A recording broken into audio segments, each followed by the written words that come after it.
welcome back.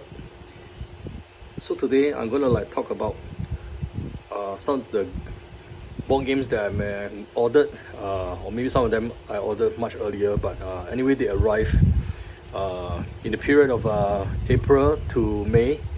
As you can see, there'll be less board games here, not really because I cut down, but it's because some of the board games might have slipped through. I might have already opened them and start playing them because they are coming in loose pieces and so on. And some of these actually I didn't order in this month. I ordered much earlier. It just happens to arrive because they have just been released. So let's briefly go through some of the products I bought, and then I'll talk about why I bought them. Okay, so from the top, this is probably the most obvious. Stuffed Faber. Oh brother, Stuffed Fabers actually is very I was saying, okay, cute probably is the right word to describe it. So they're very cute characters. They are stuffed animals that actually helps to protect the little girl that owns them at night when the horrors came, and they have to go into the world to fight the bad guys. And there's a campaign mode where there's a story. It was actually pretty well written, and I thoroughly enjoyed it. And you can see some of the old characters are back, I can't remember the elephant's name. Is Lumpy, right? Lumpy is here, and there's the pig, and I think Leo the lion, and the teddy bear. The lion is actually pretty cool because he has 2 paws, and he can't equip any other weapons, but the paws are actually quite powerful, almost like a stuffed version of Wolverine. So the new introduced characters will be this He-Man look-alike character and this unicorn in this add-on. Unfortunately to say that I don't think it's a very good value proposition though, because from what I understand, this campaign is not as long, not having about the original I think is about 8 to 9 chapters. I think this only contains about 5 to 6 chapters, and the price point is pretty high for add-on, and I have already opened it up, and I don't think there's already too much content inside. There's only one stack of cards and quite a thin adventure books, and I think the quality of the adventure books has also dropped. It's not as thick as the previous adventure book, and you definitely have a cut cost, and unfortunately to say that I think in terms of value I'm a little bit disappointed, but you never know, maybe this is really a good game that's worth it. So we shall see. We have only 4 miniatures in this one, so I think there are 2 bad guys here, and these are the bad guys also. So okay, there's probably more than 4, because I'm pretty sure you get the unicorn as well as the He-Man character as well. So well, we will see. Anyway, this will be something that I really will get into. As you can see, 2 to 4 players. Each game is only about 1.5 hours at most. I think with very familiar setup, it's probably going to finish within an hour. Okay, so let me just put this one side as I go on to the next one. So these games, I will not really open them, because I do have the intention of reselling them, because some of them are not really my type of games. So Craft Wagon will probably be one of them. This is a game about building automobiles, I guess, and well, really it feels pretty Europe-ish kind of build, getting resource and earning money to win kind of game. I mainly bought this because this looks like it has a very, very high rating on Board Game Geek, and actually the price was really very good, at a great discount. I think about $10 or maybe it's not, but I remember it was low enough for me to want to take a gamble to get this and resell this, but this turns out to be pretty heavy, so I guess there's probably a lot of content inside.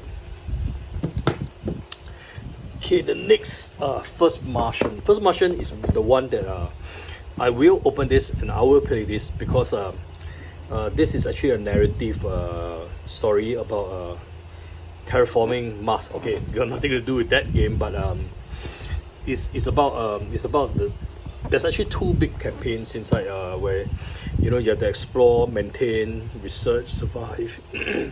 So it's about 1 to 2 hours game for the important thing is it's 1 to 4 players, means that this is perfectly soloable, and I think this will really be a good game. So this was really hard to find because not all the store has it, and as you can see, there's 2 campaigns here. There's about 6 missions, and this is app driven. So app driven is something that I'm open to, not entirely objective to, but sometimes there is some arguments that the game only lives as long as the app still works. Okay, so we have a bunch of smaller games here. Okay, so let's talk about Monster Expeditions. This is a very small and light game, I think, but the artwork itself had really drawn me in, and it's actually also soloable, 1 to 4 players. So this actually was a pre-order. I ordered this a long time ago. I think it's from Mature Market, I think. Yeah, I can't quite remember. And then basically I'm quite intrigued. Look at the artwork. The artwork is actually pretty good, like the monster snail and the portals and stuff like that. So they are actually there's actually even a bonus. There's a challenging solo expedition. So you see, that's the solo part of the game. Okay, so this is a small game. I didn't really get it at a very, very cheap price point, but I think this is an interesting game enough for me, and I think I'll enjoy it. Okay, next we have here is this is Secrets. So this is actually a very cheap game. I believe I bought this on Amazon. It's actually a game designed for a party, I guess. It's about 4 to 8 players with some bluffing. So it's a little bit along the line of games like Werewolf, I guess. And it felt pretty heavy still though, and I think there should be a lot of content in that. But I see here many cards. The token looks high quality though. So this I haven't decided if I could keep it. I'll probably look through some videos before I decide. If not, I'll probably just resell this. Sometimes about purchasing from Amazon, is the big problem is that there is a minimum to ship, and you have this tendency to just get some extra games just to qualify for free shipping, and unfortunately that's probably how some of these games ended up in my collection now. So this is a Wen Drake. Wen Drake is as you can see, this is a harvesting game. It's probably, yep. And this looks fairly complex. I won't use the word complicated because for all you know, it could be a very simple game. There's plenty of resource here, as you can see, plenty of resource. There's player boards, and there's probably a common pool of equipment items. There's a map with various probably workers. So it does reminds me of some of this agriculture kind of game, where you are like. But the thing is that one thing that put me in about this game is that actually is for 1 to 4, meaning actually you could play solo, and that's intriguing for me because at times like this, sometimes you just couldn't get hold of anybody else to play with, and you have like maybe 1 hour, 2 hours before sleep, and you like try something that triggers your brain a little bit, and I guess why not, right? So that is probably the reason I got it. And this Lancelot. So if you have seen my other videos before, you will have known that I'm a sucker for Arthurian legends, and anything that has this kind of backdrop is definitely going to catch my attention. And moreover, this from WizKid. So WizKids has I think some of the Dungeon and Dragon related stuff, as well as oh yeah, they actually published something that was really fantastic. I showed last month. I think that's the advanced, or I think improved token for the Betrayal at the House of the Haunted Hill, and that was I did try it out, and that was fantastic compared to the original. You know, the original has all the sliders which are really flimsy and it moves around randomly on its own. Okay, not that it's haunted or anything, but it's like, you know, if you push the table and things like that, you lose track of it. So the DAO that they have, it was really fantastic. And I think if you are interested in the Betrayal at the House on the Haunted Hill, that is a really worth investment to improve your game's experience. So Lancelot, basically this game, you know, there are some slide pictures here I can only show you. I haven't decided to open it yet, but very likely I'll keep this game. So as you can see, it's actually quite language neutral. The symbols, the tokens, and I think a lot of things is self-explanatory on the symbol itself. So, and you play the knights. So the good guys, you know, not really like the Conquest of Camelot, you know, where you get one trader or something. So this looks like it's a really intriguing game, but unfortunately you will need 2 person and about an hour. Not that heavy for its size, but fairly heavy enough. Okay, down to the next stack. The next stacks contain some games which I already have opened, like this, Hocus Pocus. I think you can still find this cheap on Amazon, actually everywhere else. This is a pretty good buy, I guess, for the price point. It's like, you know, less than 20. Okay, anyway, I think I have actually decided to tape it right, because after you open it, you know, this is how it looks like, and you know, things might fall apart if you don't have. So after you remove the sticker, you know, just keep that sticker, and you know, so that you can tape it back for easy keeping. So the design of this is pretty cute. It looks like it's a book, you know, and how the board look like is actually there's this pentagram circle, which actually is folded up inside the box. They are cards which are sleeved. They are pretty standard Mayday greens, and I haven't really tried the game yet, but I think it's going to be a fun game. It only takes 30 minutes, so you know, that's perfect for lunchtime breaks and things like that. I have this game which I totally have no idea what it's about. It mentions something about dream guessing, so it's a little bit along the Dixie kind of no Mysterium kind of line of a story background, I guess. And it's for 2 players, onwards 45 minutes. They didn't really have a very high rating on Board Game Geek though, but I'm taken in by the artwork. The artwork looks dark and you know, it's kind of cute, you know, with like this 3-eyed door. Can you see here? Yep, the 3-eyed doors here. And look at the artwork of the cards, right? You know, I mean, if it is what you like, definitely you'll be taken in by this. And this was not a very expensive buy. The price, I guess, was fair. I don't know how much content there is. I heard there isn't a lot. So there are about 96 friends cards, you know, and a couple markers and so on. So not very heavy game, but I haven't really decided to open this yet. The only thing that held me back is the rating on Board Game Geek. I probably will look at some videos before I decide, or you know, maybe one of the ways is just find out if I really like this game. You know, game is very subjective stuff. There could be some games that people say sucks, but it's perfect for you, you know. And that could very well be the case of Jaws. So this is a game about strategy and suspense, and this is no way a cooperative game. Someone will have to play the shark. So there's actually 2 different acts, and it's actually heavily thematic based on the game, you know. So you can see here there's people on the ship, you know, and the shark attacking various parts of the ship. And the other one, actually, the other act is totally something different. It's along the island, and you have your shark attacking people. They're trying to find a shark and so on. So it's I'll say that there's probably quite a lot of content consider, you know, for the price point of this game. This game's I managed to get it for about $17, or yeah. So Raven Burgers actually recently has really caught my eye for very cheap games, in my opinion. Something Raven less than 20, about 20-ish and so on, and they produce very not very complex game, but complex enough for it to be fun.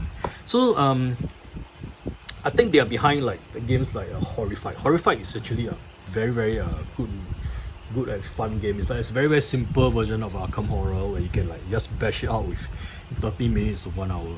And villainless is actually something I really like too, but that really depends because I tried a few games and not everybody actually enjoyed it because it's a very steep learning curve for each of the characters. But actually that's part of the fun. So I guess maybe a few more plays they might actually really enjoy it. And this is an add-on which I have actually been debating and finally decided got it kind of like 2 years late. It's from Palette Hat Games, and this is an add-on to Dead of Winter, obviously. Unfortunately, this add-on is not really one very popular, so I already got the base game plus the original, the first add-on. I can't remember what's the first add-on's name, but maybe they did mention here, I guess. So anyway, this is not a standalone. Yeah, the first add-on is actually the Long Night. So the Long Night, I already got that. I already got Dead of Winter. I haven't really played that yet. But this actually is meant for increasing the player counts from 4 to 11, which I don't think is quite possible given the pandemic situation right now. But what this add is that there are a lot of new component cards, and I guess they are all new characters and things like that. So this really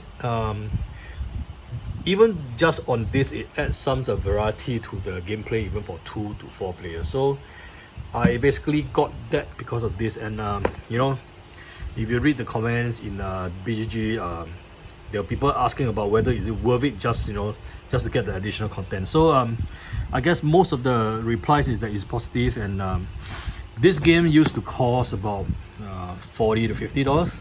I managed to get this for something about 20-ish, and I think that's fair enough for a game with this quality. I mean, even the box, you could feel that the box is really thick.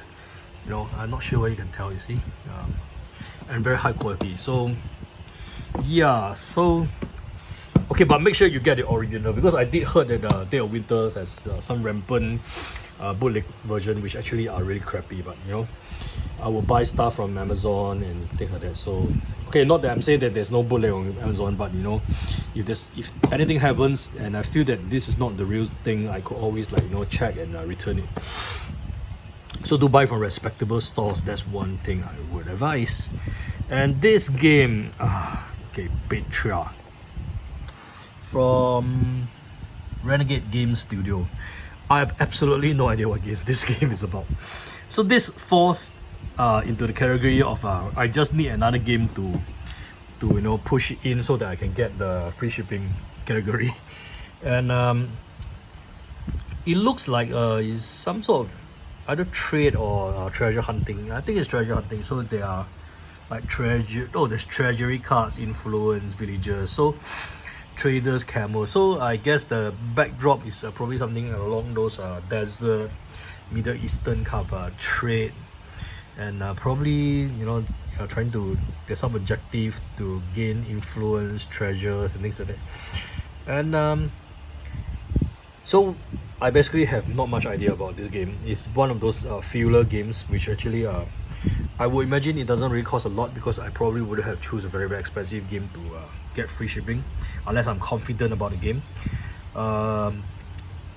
As you can see, this is like 2018, relatively new.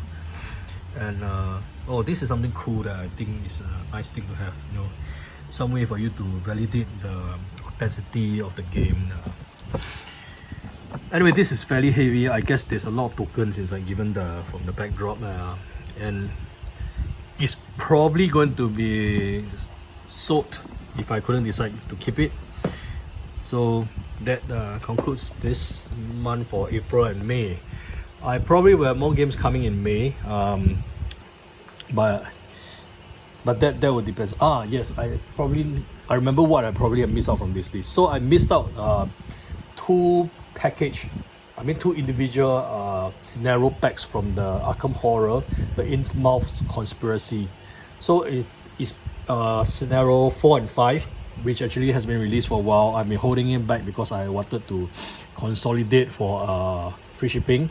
And the last concluding pack should be out or coming soon. You'll be coming, but I need to catch up because I'm still stuck at the wish scenario. The wish scenario is can't remember the name offhand though. The circle undone. Yeah. So I'm still stuck there. I have one more the Dream Weavers scenario campaign. That's one game I really think that I enjoy. I have invested a lot in it. As you can imagine, I bought every single pack, except then the just for fun Dog's View, that I didn't get, and the individual characters pack I didn't get it. But other than that, I probably had deluxified everything of it. I mean, the people who says that it's comparable to Marvel Champions. Marvel didn't really pull me in because of the artwork. So I'm sticking to Arkham Horror because that seems a bit more adult and dark, and Cthulhu has always been like one of the things that I like a lot. So anyway, enough of babblings. Thanks for watching this month's of board games update, and I'll probably give you an update soon again on the next month. Okay, thanks for watching. See you again.